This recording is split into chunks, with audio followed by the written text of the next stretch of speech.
Thank the gentleman, and now you'll have some questions from the ranking member of the Energy Subcommittee, the gentleman from California, Mr. Swalwell.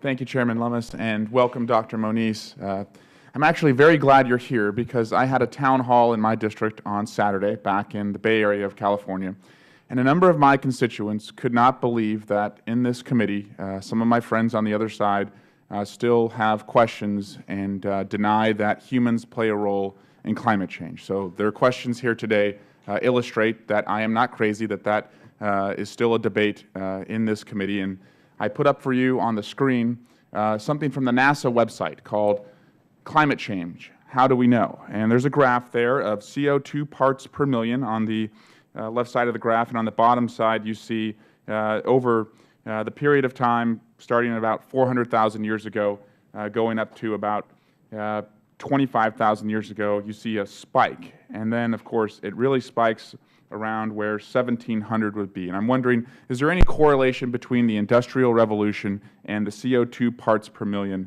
in that graph? Well, it's quite direct, actually. And what's the correlation, Dr. Moniz? It's a very positive correlation. Right. And what can we assume the cause of the CO2 parts per million going up? Well, this is exactly what I was referring to earlier in terms of, roughly speaking, counting CO2 molecules. We know how many molecules are emitted. We know how many are in the atmosphere. It tracks quite closely. And Dr. Moniz, do 97% of scientists, climate scientists, agree that climate warming trends over the past century are very likely due to human activities? Yes, I've seen 97, 98% as numbers. Right? I'm not sure how that number's arrived at, but yes. Thank you. And Dr. Moniz, are you familiar with the National Ignition Facility at Lawrence Livermore Laboratory? Yes, in general terms. I have not had yet a chance to drill down into it since I've been in the office the last 3 weeks. But well, better than drill down, I'd like to invite you to come visit the facility. It's in my district. It's also in wine country, so after the tour, we'd be happy to show you around. But for the tour? Do you support the National Ignition Facility's dual goal of maintaining our nuclear weapons stockpile and providing scientists with the physics understanding necessary to create fusion ignition and energy gain for future energy production? Well, I mean, I have to say, I think clearly the principal purpose of the facility has been for stockpile stewardship, and even without ignition, which remains a goal for a few years from now, presumably, that has to be the major focus.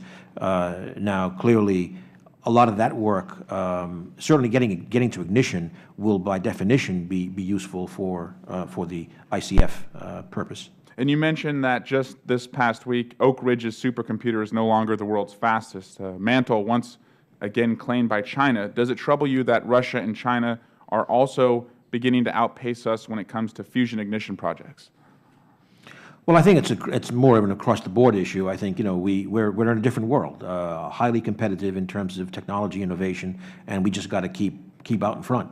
Would you agree then that the President's fiscal year 2014 budget request for the National Ignition Facility, a cut of $110 million, will set us back in achieving ignition and will cede leadership in the area of fusion ignition to Russia and China? Well, clearly there were lots of difficult choices to be made, and the Department of Defense, with Department of Energy and OMB, just felt that the needs in stockpile stewardship and stockpile reliability just had to be met in a very tough budget environment. And Dr. Moniz, the Lawrence Livermore National Lab Director has told me and Congresswoman Lofgren, who has also been an advocate and champion for fusion ignition, that if the President's budget for NIF stands, it will essentially either shut down NIF or set back all of its major goals by at least 10 years. Since NIF began operating in 2009, they were a factor of 1,000 away from achieving ignition. Today, they are a factor of 10 away, which would be equivalent of taking a road trip from Denver, driving to San Francisco, and then when you get to Oakland, deciding to stop and turn around and go back to Denver. So my question is, will you let NIF shut down on your watch, or will we see it continue to march forward toward ignition? Well, I'll have to talk with Mr. Albright about that statement. Certainly the intent is to have NIF, we need it strongly engaged, certainly in our stockpile stewardship program. Great. Thank you, Dr. Moniz, and thank you for interpreting that graph on the fly without any warning ahead of time. I appreciate it. Thank you. Right. And I yield back the balance of my time. Thank you, Chair Lummis. I thank the gentleman, and the ranking member and I hope that you will include us on this tour that you were discussing with the Secretary.